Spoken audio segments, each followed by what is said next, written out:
Hello friends, स्वागत है देवा स्टडी पॉइंट आईक्यू में। मैं देवेंद्र। हम आज इस वीडियो में बायोलॉजी के टॉप 40 क्वेश्चनों की चर्चा करेंगे। आप किसी भी कॉम्पिटिटिव एग्जाम की तैयारी करते हो तो आपके लिए वीडियो इंपॉर्टेंट रहेगा, तो वीडियो को अंत तक देखते रहना है। और लास्ट में मैंने क्वेश्चन पूछा, उसका आंसर आपको कमेंट में देना है। 40 में से आपके कितने क्वेश्चन राइट हो रहे हैं ये भी आपको कमेंट में बताना है। आज हमारा टेस्ट नंबर 8 है। टेस्ट नंबर 7 तक नहीं देखा तो आप चैनल पे इसकी प्ले लिस्ट में जाकर देख सकते हैं। सारे क्वेश्चन इंपॉर्टेंट और सिलेक्टेड है। अगर आपको क्वेश्चन पीडीएफ में चाहिए तो टेलीग्राम चैनल का डिस्क्रिप्शन में लिंक दिया हुआ है, ज्वाइन करके सारे क्वेश्चन आप पीडीएफ में भी प्राप्त कर सकते हैं। पहला क्वेश्चन है, यदि माता पिता में से एक का रुधिर वर्ग ए बी है और दूसरे का ओ है तो उनके बच्चे का संभावित रुधिर वर्ग होगा। यदि माता पिता में से एक का ए बी है, दूसरे का ओ है, तो उनके बच्चे का संभावित रुधिर वर्ग कौन सा होगा? तो आपका राइट हो जाएगा साथियों ए या बी। क्या हो जाएगा? ए या बी हो जाएगा। अगला क्वेश्चन है, निम्नलिखित में से किस कोशिका से इंसुलिन स्रावित होता है?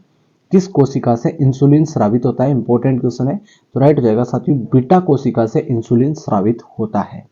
अगला क्वेश्चन है, मानव शरीर की कौन सी ग्रंथि एक साथ अंतःस्रावी तथा बहिस्रावी दोनों की तरह कार्य करती है? मानव शरीर की कौन सी ग्रंथि है जो एक साथ अंतःस्रावी और बहिस्रावी दोनों की तरह कार्य करती है? तो वो अग्नाशय ग्रंथि है। कौन सी ग्रंथि है? अग्नाशय ग्रंथि है।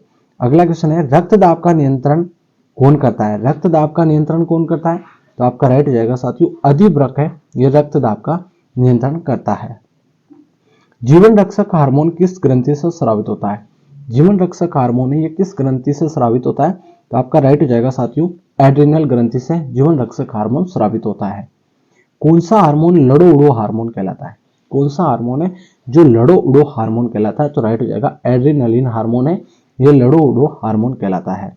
निम्नलिखित में से कौन सा एक स्त्रीलिंग हार्मोन है? कौन सा है जो स्त्रीलिंग हार्मोन है? तो वो है साथियों एस्ट्रोजन। एस्ट्रोजन हार्मोन है, ये एक स्त्रीलिंग हार्मोन है। सारे क्वेश्चन इंपॉर्टेंट है, वीडियो को दोबारा देखकर याद कर लेना है। अगला क्वेश्चन है, निम्नलिखित में से कौन सी ग्रंथि अश्रु स्रावित करती है? आंसू स्रावित करती है, अश्रु स्रावित करती है, तो वो ग्रंथि है लेक्रिमल ग्रंथि। कौन सी ग्रंथि है? लेक्रिमल ग्रंथि है। निम्नलिखित में से कौन सी ग्रंथि वृद्धावस्था में लुप्त हो जाती है? कौन सी ग्रंथि जो वृद्धावस्था में लुप्त हो जाती है? वो है थाइमस ग्रंथि। कौन सी ग्रंथि है? थाइमस ग्रंथि है। निम्नलिखित हार्मोन में से किसमें आयोडीन होता है? आयोडीन किसमें होता है? तो राइट हो जाएगा साथियों आयोडीन होता है आपका थायरोक्सिन में। किसमें होता है? थायरोक्सिन में आयोडीन की मात्रा होती है। अगला क्वेश्चन है, पीनियल ग्रंथि कहाँ स्थित होती है? पीनियल ग्रंथि है, ये कहाँ पर स्थित होती है? तो राइट हो जाएगा साथियों मस्तिष्क में, सिर में पीनियल ग्रंथि स्थित होती है। कोशिका विभाजन में मदद करने वाला पादप हार्मोन है। कोशिका विभाजन में मदद करने वाला पादप हार्मोन कौन सा है? तो आपका राइट हो जाएगा साथियों जिब्रेलिन हार्मोन है। कौन सा है? जिब्रेलिन हार्मोन है। अगला क्वेश्चन है, कोशिका के भीतर श्वसन केंद्र होता है। कोशिका के भीतर श्वसन केंद्र होता है माइटोकॉन्ड्रिया में। ठीक है। अगला क्वेश्चन है, पेचिस रोग के लिए उत्तरदायी प्रोटोजोआ है।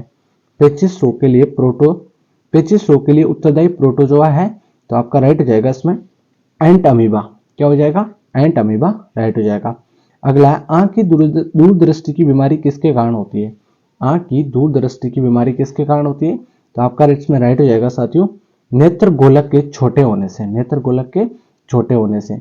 सबसे अधिक आयरन किसमें पाया जाता है? सबसे अधिक आयरन हरी पत्तीदार सब्जियों में पाया जाता है, सबसे अधिक आयरन। ठीक है। अगला क्वेश्चन है, निम्नलिखित में से किस विटामिन की कमी के कारण मसूड़ों में रक्त आता है और दांत हिलने लगते हैं? किस विटामिन की कमी के कारण? तो राइट हो जाएगा विटामिन सी की कमी के कारण मसूड़ों में रक्त आता है और दांत हिलने लग जाते हैं। अगला क्वेश्चन है, शरीर में हीमोग्लोबिन का कार्य क्या है? शरीर में हीमोग्लोबिन का कार्य क्या है?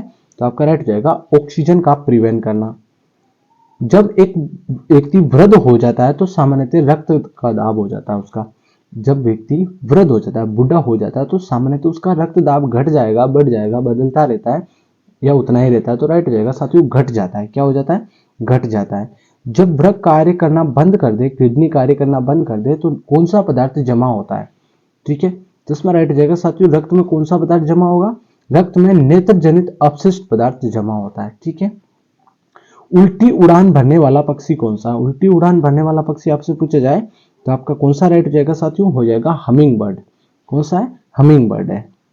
और अगला क्वेश्चन है, निम्नलिखित में से मनुष्य के शरीर में पाई जाने वाली कौन सी ग्रंथि वाहिन विहीन ग्रंथि है? तो कौन सी ग्रंथि है वाहिन विहीन ग्रंथि? अंतःस्रावी ग्रंथि है। ठीक है। अगला क्वेश्चन है, वाहिन विहीन ग्रंथियों के श्रवण को क्या कहते हैं? वाहिन विहीन ग्रंथि के श्रवण को क्या कहते हैं? तो राइट हो जाएगा हार्मोन कहते हैं साथियों। अगला क्वेश्चन है मानव शरीर की किस ग्रंथि को मास्टर ग्रंथि कहा जाता है? मास्टर ग्रंथि किस ग्रंथि को कहा जाता है? तो राइट हो जाएगा पीयूष ग्रंथि को मास्टर ग्रंथि कहा जाता है।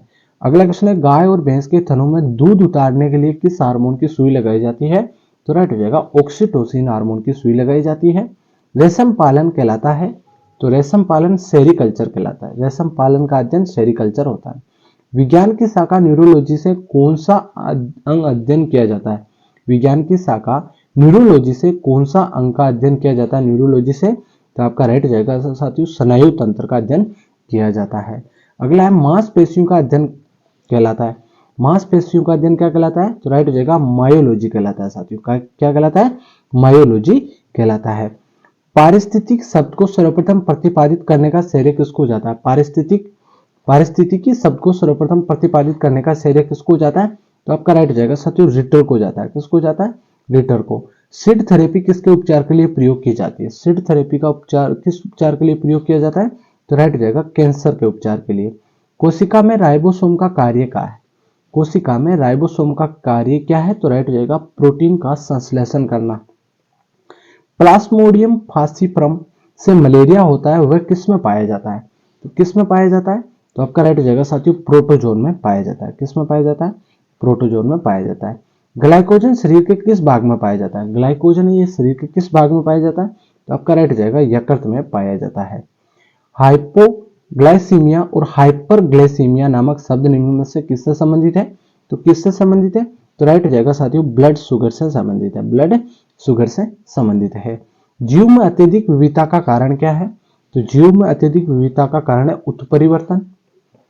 अगला क्वेश्चन है ल्यूकेमिया एक प्रकार का कैंसर है जिसमें असाधारण बढ़ोतरी होती है। तो आपका राइट हो जाएगा साथियों असाधारण बढ़ोतरी होती है श्वेत रक्त कोशिकाओं की संख्या में WBC में असाधारण बढ़ोतरी होती है। अगला क्वेश्चन है मानव रक्तदान के लिए कौन सा रक्त समूह सर्वाधिक दाता है? कौन सा रक्त समूह है जो सर्वाधिक सबको देने वाला है? वो है समूह O। ठीक है, O रक्त समूह वाला व्यक्ति सबको अपना रक्त दे सकता है और AB वाला सबसे ले सकता है। तो सर्वेग्राही AB होगा और सर्वेदाता कौन सा होगा? O होगा। अगला है थैलेसीमिया एक वंशानुगत बीमारी है जो कि निम्नलिखित को प्रभावित करती है। किसको प्रभावित करती है? तो राइट हो जाएगा साथियों रक्त को प्रभावित करती है, खून को प्रभावित करती है। रक्त समूह O की माता का बच्चा रक्त समूह O का है तो बच्चे के पिता किस रक्त समूह के हो सकते हैं? तो राइट हो जाएगा केवल O के हो सकते हैं।